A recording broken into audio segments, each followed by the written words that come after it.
Teman-teman ada yang sudah nonton terkait podcastnya Om Deddy dengan Pak Luhut, di mana itu diposting 1 hari yang lalu. Jika teman-teman belum menonton video di atas, maka saya sarankan teman-teman harus menonton video tersebut sampai selesai. Karena di video ini hanya akan berisi potongan-potongan video dari Pak Menko yang akan saya kritisi. Karena sebagaimana di statement terakhirnya di video ini, beliau menyampaikan tidak apa-apa beda pandangan atau beda pendapat. Dan kita tidak perlu ribut-ribut karena persoalan beda pandangan. Karena itu saya hanya akan mengimani dan mengimplementasikan apa yang beliau sampaikan. Itu kan bagian daripada demokrasi. Bagian daripada demokrasi. Iya dong. Jadi ada yang bilang misalnya hashtagnya turunkan Jokowi gitu. Ya udah. Ya, so what? Ya udah. Beliau menyampaikan entah itu yang mendukung 3 periode atau yang membuat hashtag turunkan Jokowi itu bagian dari demokrasi. Pada kenyataannya, jika memang ada orang-orang yang seperti ketua-ketua parpol membuat sebuah statement, namun statement ini ingin menurunkan Pak Presiden dari jabatannya, dan statementnya disebarluaskan di media, bahkan sampai ada yang deklarasi untuk menurunkan Pak Presiden, maka case-nya bukan lagi itu merupakan bagian dari demokrasi.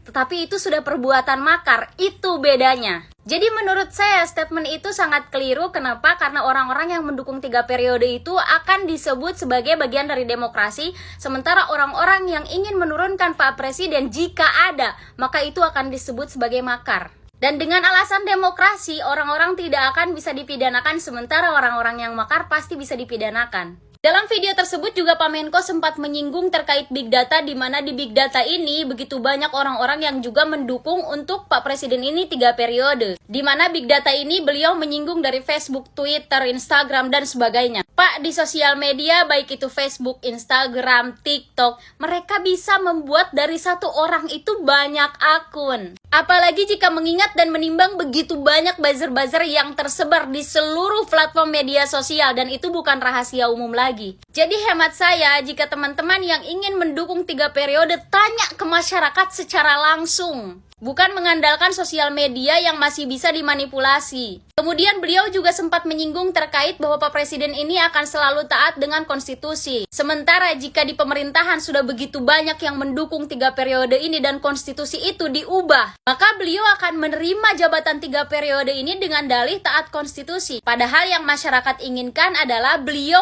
akan taat dengan konstitusi saat ini yang tidak akan diubah. Dan yang terakhir, saya hanya ingin memberikan sedikit saran kepada Om Deddy. Cobalah undang dari sisi di luar pemerintah. Dengarkan apa yang ingin mereka sampaikan untuk pemerintah. Sehingga mungkin platform Om Deddy bisa menjadi penyambung lidah masyarakat. Itu mungkin tidak akan mengubah kehidupan Om Deddy, tapi siapa yang tahu itu akan mengubah kehidupan banyak orang.